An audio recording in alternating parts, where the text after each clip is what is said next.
నిజామాబాద్ జిల్లాలో సిఐటియు పదవి మహాసభల్లో సిఐటియు రాష్ట్ర ప్రధాన కార్యదర్శి పాలడుగు ప్రారంభించారు. బీజేపీ కేంద్రంలో అధికారంలోకి వచ్చిన నాటి నుంచి పెట్టుబడిదారుల ప్రయోజనాల కోసమే పనిచేస్తుందని పాలడుగు అన్నారు.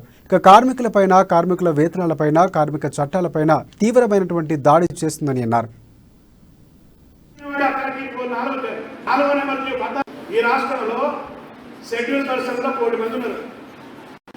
జీతాలు వ్యక్తి ఒక్క పైసా కూడా ప్రారంభడు.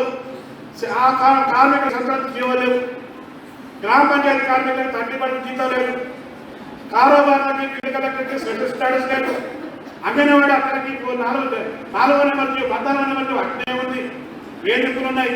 ఆశావారికి అరపక్కలకి ఫిక్స్డ్ వేతనం కాదని ప్రభుత్వం ఫిక్స్డ్ వేతనం కాదు, అది పారితోషికం కానీ ఒక అమౌంట్ ఫిక్స్ చేశారు. వేతనం కావాలని అడుగుతున్నారు. ఐకేపీ వాళ్ళు ఉన్నారు, అమాలీలు ఉన్నారు, వెల్ఫేర్ కూడా అడుగుతున్నారు, ట్రాన్స్పోర్ట్ వాళ్ళు ఉన్నారు, వెల్ఫేర్ కూడా అడుగుతున్నారు, భవన నిర్మాణ కార్మికులు ఉన్నారు, వెల్ఫేర్ బోర్డులు అందరూ కావట్లేవు. ఇట్లా ఈ రాష్ట్రంలో అనేక సమస్యలు ఉన్నాయి. ఈరోజు ఆ ప్రభుత్వం అనుసరించేటువంటి విధానాన్ని ఈయన కూడా అనుసరిస్తున్నాడు. ఈ రాష్ట్రంలో షెడ్యూల్ పర్సన్లో 1 కోటి మంది ఉన్నారు. జీతాలు వ్యక్తి ఒక్క పైసా కూడా ప్రారంభడు.